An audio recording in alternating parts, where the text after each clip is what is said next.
رب کی رحمت سے امید رکھنی ہے، سبحان اللہ، اور پھر اللہ کی رحمت سے مایوس نہیں ہونا۔ ایک اور واقعہ سنیے، حضرت سیدنا زید بن اسلم رضی اللہ تعالیٰ عنہ سے مروی ہے، کہتے پہلی امت میں ایک شخص کثرت سے اپنے نفس پر سختی کرتا تھا اور لوگوں کو رحمت الہی سے مایوس کرتا تھا۔ جب اس کا انتقال ہوا تو کسی نے خواب میں دیکھا کہ وہ اللہ عز و جل کی بارگاہ میں حاضر ہے اور عرض کر رہا ہے، اے میرے رب، میرے لیے تیری بارگاہ میں کیا اجر ہے؟ تو بارگاہ الہی سے جواب ملا، آگ۔ کس کو کہا جا رہا ہے؟ جو بہت عبادت کرتا تھا لیکن لوگوں کو ڈراتا تھا، اللہ کی رحمت سے مایوس کرتا تھا، فرمایا تیرے لیے آگ ہے۔ کہ یا اللہ، میری عبادت، میری ریاضت وہ کہاں گئی؟ تو فرمایا تو دنیا میں لوگوں کو میری رحمت سے مایوس کرتا تھا، آج میں تجھے اپنی رحمت سے مایوس کر دوں گا۔ لا تقنطوا من رحمت اللہ، اللہ کی رحمت سے مایوس نہیں ہونا ہے۔ اے میرے پیارے اسلامی بھائیوں، ابن ماجہ کی حدیث ہے، حضرت ابو ہریرہ رضی اللہ تعالیٰ عنہ حدیث کے راوی ہیں، سرکار دو عالم علیہ الصلوۃ والسلام کا فرمان مغفرت نشان ہے، اگر تم اتنی خطائیں کرو کہ وہ آسمان تک پہنچ جائیں پھر توبہ کرو تو اللہ عز و جل ضرور تمہاری توبہ قبول فرمائے گا۔ ہائے ہائے، کیسا مالک ہے ہمارا۔ سنیے، ایک اور جگہ اللہ کے حبیب علیہ الصلوۃ والسلام فرماتے ہیں، بے شک اللہ عز و جل رات کے وقت اپنا دست قدرت پھیلا دیتا ہے تاکہ دن میں گناہ کرنے والوں کی توبہ قبول فرمائے، اور دن میں اپنا دست قدرت پھیلا دیتا ہے تاکہ رات کے وقت گناہ کرنے والوں کی توبہ قبول فرمائے، یہاں تک کہ سورج مغرب سے طلوع ہو۔ یاد رکھیے، توبہ کا دروازہ کھلا رہتا ہے، یہ ایک وقت آئے گا قیامت سے پہلے، جب تک وہ وقت نہیں آئے گا نا، توبہ کا دروازہ کھلا ہے۔ اور وہ وقت پتہ ہے کیا ہے؟ کہ جو سورج ہے یہ مشرق سے طلوع ہوتا ہے نا، اور ویسٹ میں، ایسٹ سے نکلتا ہے اور ویسٹ میں غروب ہوتا ہے۔ قیامت سے پہلے ایک دن ایسا آئے گا کہ سورج مغرب سے نکلے گا، اور یہ وہ دن ہوگا جس کے بعد کسی کی توبہ قبول نہیں کی جائے گی۔ تو ہمیں نہیں پتا وہ دن کب آ جائے، اچھا وہ دن بے شک صدیوں بعد آئے، ہماری سانسیں کب ختم ہو جائیں ہمیں نہیں پتا۔ تو ہمیں توبہ فوری کرنی چاہیے، توبہ میں تاخیر نہیں کرنی چاہیے، اور اس کی رحمت چاہتی ہے کہ ہم توبہ کر لیں تو وہ ہمارے سارے گناہوں کو معاف فرما دے۔ اللہ اکبر۔ ایک اور خوبصورت حدیث پاک سنیے، حضرت سیدنا انس بن مالک رضی اللہ تعالیٰ سے مروی ہے کہ میں نے نبی پاک علیہ الصلوۃ والسلام کو یہ فرماتے ہوئے سنا ہے، اللہ عز و جل ارشاد فرماتا ہے، اے ابن آدم، اگر تیرے گناہ آسمان کی بلندی تک پہنچ جائیں پھر تو مجھ سے مغفرت کا سوال کرے، میں تیری مغفرت فرما دوں گا اور اس کی ذرہ برابر پرواہ نہ کروں گا۔ اے ابن آدم، اگر تو زمین کے برابر خطائیں لے کر میری بارگاہ میں حاضر ہو تو میں اس کے مطابق تیری بخشش فرما دوں گا، بشرطے کہ تو میرے ساتھ کسی کو اپنا شریک نہ ٹھہرائے۔ کنڈیشن ایک ہے، شرک نہیں کرنا ہے، اس کے علاوہ جتنے گناہ ہوں سچی توبہ کر لے، وہ کریم معاف فرما دیتا ہے، اور وہ کیسا معاف کرنے والا ہے۔ اے میرے پیارے اسلامی بھائیوں، ایک بار نبی پاک علیہ الصلوۃ والسلام کے ساتھ صحابہ اکرام بھی بیٹھے تھے، عورت سے بچہ بچھڑ گیا تھا، تو ایک عورت بھاگ رہی تھی اور اس نے قیدی بچے کو اٹھا کر اپنے سینے سے لگایا۔ جب دیکھا کہ بچہ مل گیا، بٹ جس طرح ماں سے بچہ بچھڑ جائے اور وہ دوڑتے ہوئے آ کے بچے کو کیسے پکڑتی ہے، تو صحابہ کرام بھی بیٹھے ہیں، نبی پاک علیہ الصلوۃ والسلام موجود ہیں۔ اس عورت کو بہت ٹائم بعد اپنا بچہ ملا، اس نے چمٹایا، اسے دودھ پلانے لگی، سینے سے لگا کر رونے لگی۔ تو پیارے آقا علیہ الصلوۃ والسلام نے فرمایا، اس عورت کو دیکھ کر بتاؤ کیا یہ اپنے بچے کو جہنم میں ڈال دے گی؟ تو عرض کی کہ حضور اللہ کی قسم کبھی نہیں ڈالے گی، یہ تو اس کو خراش بھی نہیں آنے دے گی، میں خلاصہ عرض کر رہا ہوں۔ پیارے آقا علیہ الصلوۃ والسلام نے فرمایا، اللہ عز و جل اپنے بندوں پر اس سے کہیں زیادہ رحم و کرم فرماتا ہے جتنی یہ عورت اس بچے پر مہربان ہے۔ آئے ہائے، ایک روایت میں آتا ہے اللہ کی 100 رحمتیں ہیں، اللہ نے اس دنیا میں ایک رحمت ہی نازل فرمائی ہے۔ اچھا، اس رحمت کا صلہ پتہ ہے کیا ہے؟ یہ ماں جو ہم سے پیار کرتی ہے، جو والد ہمارا خیال رکھتا ہے، جانور اپنے بچوں کا خیال رکھتے ہیں، لوگ ایک دوسرے پر جو رحم کرتے ہیں، سب کچھ اس ایک رحمت کی برکت سے ہے۔ یہ ماں کا جو پیار ہے نا، ہر ماں اپنے بچے سے جو پیار کرتی، جان دینے کے لیے تیار ہو جاتی ہے، جانور بھی اپنے بچوں سے پیار کرتے ہیں۔ روایتوں میں آئیے، سب اس ایک رحمت کا صلہ ہے جو پوری دنیا میں آپ کو رحم نظر آتا ہے۔ فرمایا 99 رحمتیں قیامت کے دن کے لیے باقی رکھی ہیں، اللہ قیامت کے دن وہ 99 رحمتیں شامل کر کے اپنے بندوں کی بخشش فرمائے گا۔ ہائے ہائے، کیسا رحیم، کیسا کریم ہے میرا مولا۔ اے میرے پیارے اسلامی بھائیوں، حضرت سیدنا جابر بن عبداللہ سے مروی ہے کہ نبی پاک علیہ الصلوۃ والسلام کا فرمان، میری شفاعت میری امت کے کبیرہ گناہ والوں کے لیے ہے۔ اور اسی طرح ایک اور صحابی کے بارے میں آتا ہے کہ ایک اعرابی نے عرض کی، اب دیکھیں اللہ پر بھروسہ کیسا، کہتے حضور کیا قیامت کے دن گناہ گاروں کا حساب رب خود لے گا؟ اللہ حساب لے گا؟ تو نبی پاک علیہ الصلوۃ والسلام نے کہا ہاں وہ خود لے گا۔ تو عربی مسکرانے لگ گیا، ریلیکس تھا، عربی گاؤں سے آیا ہوا تھا، صحابہ دیکھ رہے ہیں۔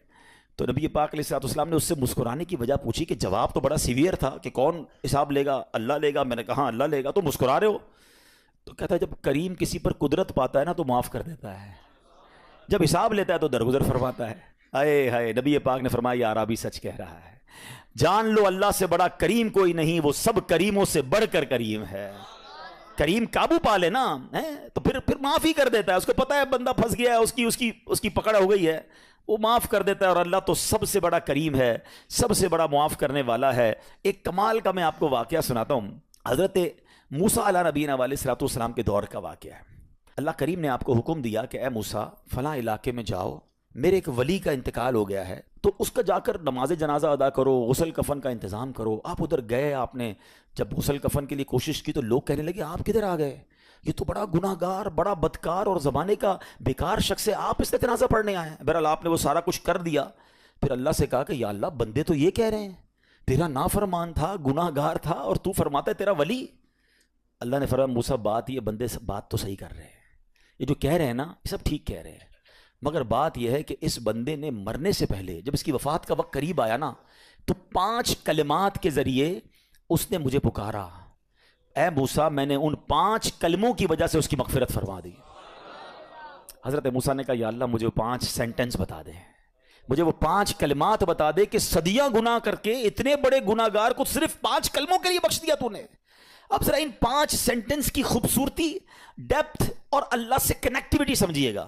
کاش یہ بات سمجھ آ جائے کہ توبہ کہتے کس کو ہیں، اللہ سے کنیکٹیوٹی کسے کہتے ہیں۔ ہم کانوں کو ہاتھ لگانا یا اللہ میری توبہ، ہمارے تو اسٹائل ہی دوسرے ہیں نا۔ توبہ کسی اور شے کا نام ہے، توبہ کے لیے کوئی بہت بڑا اہتمام کرنے کی ضرورت نہیں ہے، بس دل سے ایک بار پکارنے کی ضرورت ہے، سچی پکار ہو جائے، ایک بار سچی کنیکٹیوٹی ہو جائے، وہ کریم پچھلے سارے گناہ معاف فرما دیتا ہے۔ اس پتہ ہے گناہ گار نے وہ 5 جملے کیا کہے، وہ کہتا ہے اے اللہ تو جانتا ہے کہ میں نیکوں سے محبت کرتا ہوں اگرچہ خود نیک نہیں ہوں، ذرا سوچئے میں خود نیک نہیں ہوں مگر تو جانتا ہے مجھے نیکوں سے پیار بڑا ہے۔ دوسرا سینٹنس کیا تھا، یا اللہ تو جانتا ہے میں گناہ گاروں سے بغض رکھتا ہوں، فاسقوں سے بغض رکھتا ہوں حالانکہ میں خود گناہ گار ہوں۔ سمجھ رہے بات کو، اپنے گناہوں کا اعتراف، اقبال جرم ہے۔ بندے کو کہو تو گناہ گار، بولتا ہے میں کدھر گناہ گار بھائی، مجھ سے بڑا تو نیکی کوئی، ہم تو پہلے یہی ماننے کے لیے تیار نہیں کہ میرے گناہ کتنے ہیں۔ اللہ کی بات دنیا سے چھپا لو، اللہ سے چھپتا نہیں کچھ، ادھر اقبال کریں، ادھر مانیں، ایکسپٹ کریں۔ ہاں دنیا کی عدالت میں اگر ہم کہیں جا کے اپنا جرم ایکسپٹ کریں سزا سنائی جاتی ہے، سبحان اللہ میرے رب کی رحمت کے انداز ہی نرالے ہیں، اس کی عدالت کے دستور نرالے ہیں۔ کوئی سچے دل سے جا کے مان لینا یا اللہ میں سب سے بڑا گناہ گار، اس کی رحمت اس کی بخشش فرما دیتی ہے۔ اس نے کہا کیا کہا، یا اللہ ہوں بڑا گناہ گار، میں گناہ گاروں سے نفرت رکھتا ہوں مگر مولا خود بھی گناہ گار ہوں۔ تیسرا جملہ کیا تھا، یا رب اگر مجھے معلوم ہو جائے نا کہ میرے جنت میں داخل ہونے سے تیری ملکیت میں کوئی کمی آ جائے گی تو پھر میں تیری جنت کا کبھی تجھ سے سوال نہیں کروں گا، کیونکہ مجھے پتا ہے تیری جنت بہت بڑی ہے، مجھے داخل کر کے تیرا کچھ بھی نہیں جانا، تیرا کچھ نہیں جانا، میرا بیڑا پار ہو جانا ہے تو پھر میں تجھ سے کیوں نہ مانگوں، مجھے بخشنے میں تیرا کیا جائے گا، تو کریم، تیری جنت بہت بڑی، تیری رحمت بہت بڑی، تو یا اللہ مجھے اگر یہ معلوم ہو جائے کہ مجھے جنت میں داخل کرنے سے تیری ملکیت تھوڑی ہو جائے گی پھر میں جنت نہیں مانگوں گا۔ چوتھا سینٹنس کیا تھا، یا رب اگر مجھے معلوم ہو جائے کہ میرے جہنم میں داخل ہونے سے تیری ملکیت میں اضافہ ہو جائے گا تو میں جہنم سے تیری پناہ بھی نہیں مانگوں گا۔ اگر جہنم میں ڈالنے سے تیری ملکیت میں، تیرے ملک میں اضافہ ہو رہا ہے تو پھر مجھے ڈال دے جہنم میں راضی ہوں، مگر مجھے پتا ہے کہ مجھے جہنم میں ڈالنے سے تیری ملکیت میں کوئی اضافہ نہیں ہوگا، تو ویسے ہی مالک ہے، تو ویسے ہی خالق ہے، سب کچھ تیرا ہے۔ اور آخری جملہ سنیے، وہ کیا کہتا ہے، یا رب اگر تو مجھ پر رحم نہیں کرے گا تو پھر کون کرے گا۔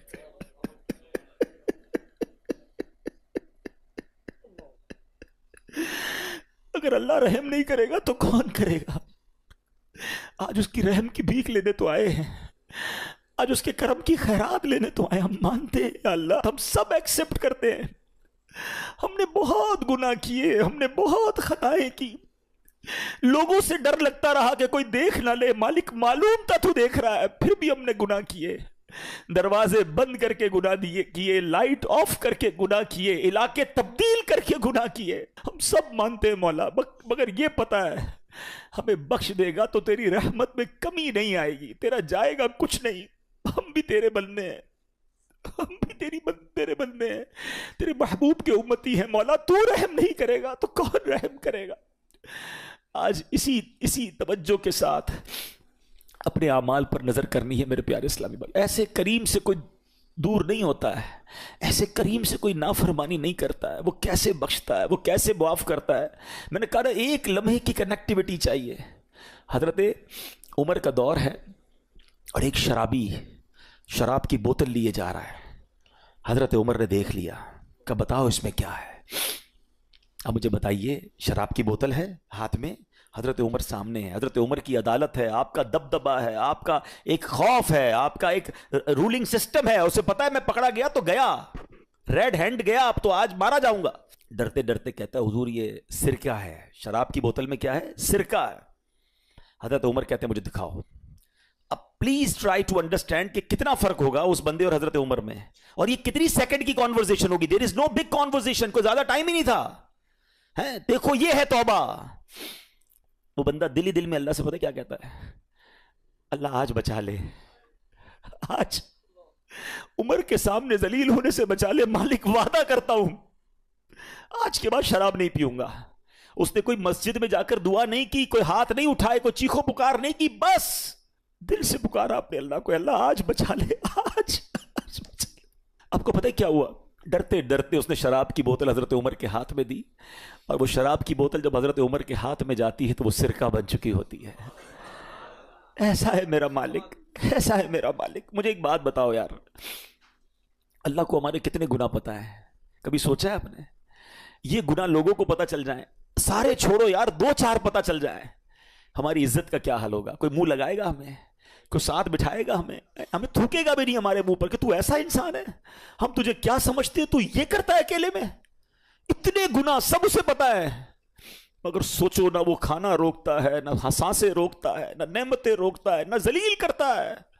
ارے ایسے کریم سے کوئی غداری کرتا ہے, کوئی ایسے کریم کی نافرمانی کرتا ہے, کوئی ایسے کریم کو چھوڑ کر جاتا ہے, کوئی اس کی عبادت سے منہ موڑتا ہے. ذرا سوچو تو صحیح ہم کر کیا رہے ہیں. خدا کی قسم رب سے محبت کرو, وہ بڑا کریم ہے. دیکھو نا کتنے عیب چھپائے, ہمیں عزتیں بھی دے رہا ہے. وہ پنجابی شاعر کہتے ہیں نا, ایک گناہ میرے ماں پیو ویکھن مینوں عمری منہ نہ لاویں. ایک گناہ میرے ماں پیو ویکھن مینوں عمری منہ نہ لاویں. لکھ گناہ میرا مالک ویکھے وہ پھر بھی پردے پاوے. دنیا میں 1-2 خطائیں ہو جائیں باپ باپ گھر سے نکال دیتے ہیں. ایسا نافرمان بیٹا نہیں چاہیے. اللہ کو تو سب پتا ہے نا. میرے پیر و مرشد لکھتے ہیں نا اپنے کلام میں, تجھے تو خبر ہے میں کتنا برا ہوں. تجھے تو خبر ہے میں کتنا برا ہوں. تو عیبوں کو میرے چھپایا الہی, تو عیبوں کو میرے چھپایا الہی.